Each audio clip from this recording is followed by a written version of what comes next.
Before I start, thank you all for coming. I know that a lot of you have come from far and wide, and we really appreciate Kathy, Brenda and I for making such an effort. Before I start talking about Susan and Daniel, I would just like to say that yesterday Brenda and I had our 32nd wedding anniversary.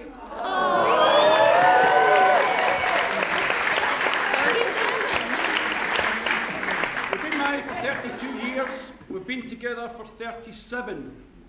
In these 37 years, Brenda has been a great friend to many people in this room. She's been a tremendous support to Bernard and Vera, her mum and dad.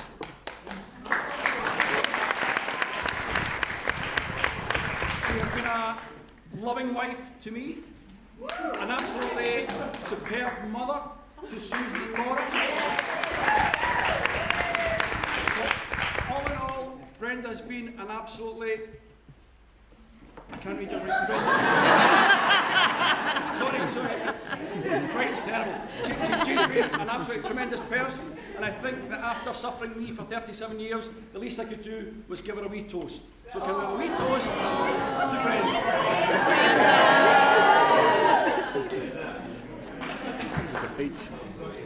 Now, we thought that 32 years was good, but I believe that in the 1st of August, Bernard and Vera will be having their 64th wedding anniversary.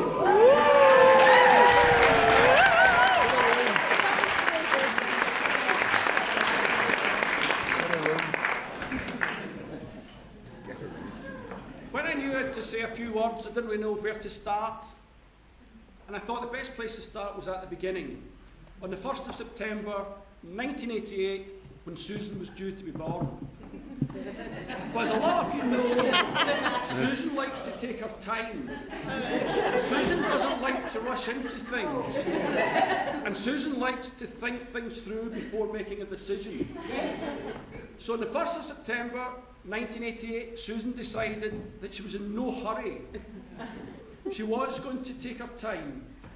She had her whole life ahead of her, so an extra few days wouldn't make much difference. Now, under normal circumstances, that would have been absolutely fine. But what actually happened, a very good friend of mine sitting down there, Randall, who was working in London at the time, had come up on the 31st of August, expecting Susan to be born on the 1st, take me for a pint, and go back down to London. So on the 3rd of September, he had to phone his boss and ask for a few days extension. On the 7th of September, he phoned his boss and asked for a few days extension. On the 10th of September, he phoned his boss and asked for a few days extension. By the 13th of September, he was told if he didn't get his butt back to London, he was getting sacked. So whether or not Susan got wind of this or not, we do not know. But Susan was born on the 14th of September, 14 days late. Now, the point of this story was, for everybody that's sitting in the church today, looking at your watch saying, Susan's running late, believe me, when Susan puts her mind to running late, she can do it.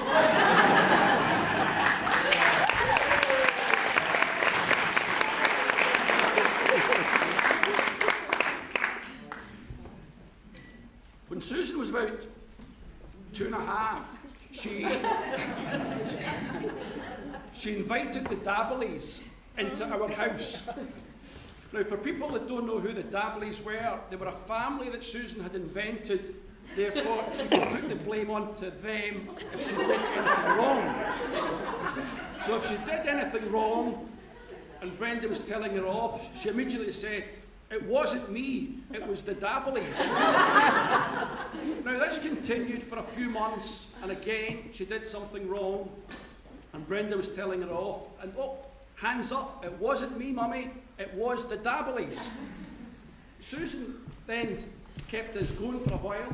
Brenda realised, no, we have to nip this in the bud, and said to her, Susan, you cannot keep on blaming these Dableys.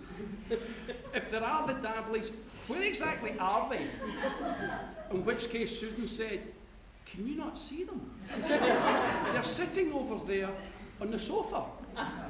So that was the most unsettling time for both of us. Was there somebody there? And Susan immediately got wind she was on to winner here. So every time we would come into a room, she would immediately start talking. Who are you talking to, Susan? Oh, I'm talking to the Dabblies. This went on. Eventually got to the stage where one night Brenda had put Susan to bed, we were sitting watching the television, and Brenda was whispering away to me. And I was saying, why are we whispering? Brenda said, I don't want the Dabblies.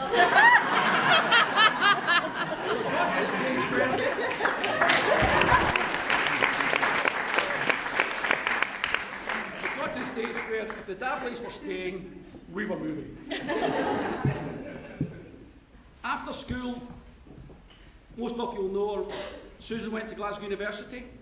After 4 years of hard work studying, maybe a final input from the Dabblies, she got her law degree. She then decided she would take a year out and travel around Australia and New Zealand. She then came back and went back to Glasgow University, and this time did a diploma in law. After 5 years of studying law, Susan decided she didn't like law. She would rather do something different. Now, if that wasn't bad enough, Susan then decided to do something that no sensible Glaswegian should ever do. She accepted a job in Edinburgh.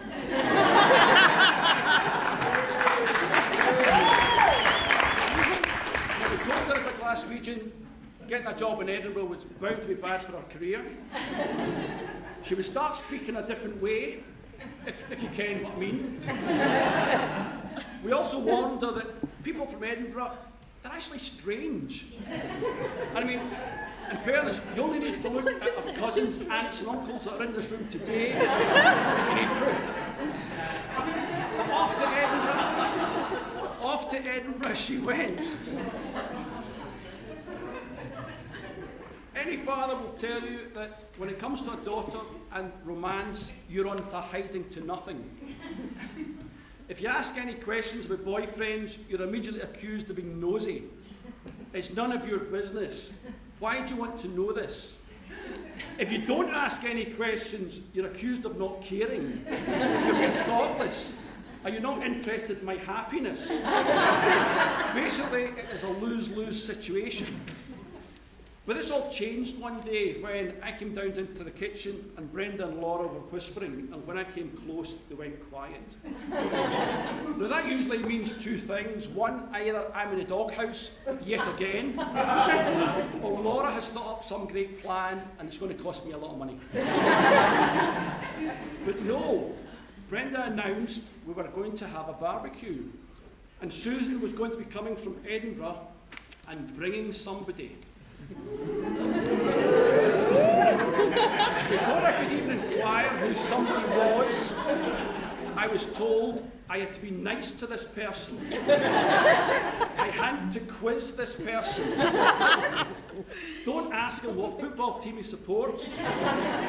And whatever you do, don't tell him any of your jokes because they're not funny. But I still didn't know exactly who this person was. You know, like, was it a homeless person she felt sorry for? Was it somebody she'd met in the train? Was it a colleague?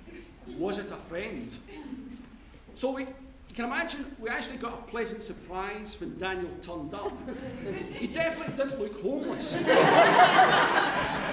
Of course he was a bit scruffy looking, but he was from Edinburgh. Everybody's from Edinburgh scruffy looking. So basically we worked out that it was a friend. And today we're now seeing how that friendship has now blossomed, and we're now witnessing this today.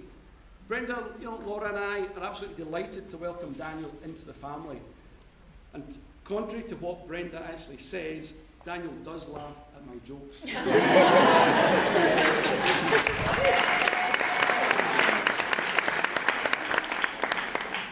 Now I'm actually looking there at Scott over here, who is beginning to yawn and look as though he's fallen asleep. So I think that means I've said enough. So I think all I need to do now is ask everybody to be upstanding, to give a toast right through to Susan and Daniel.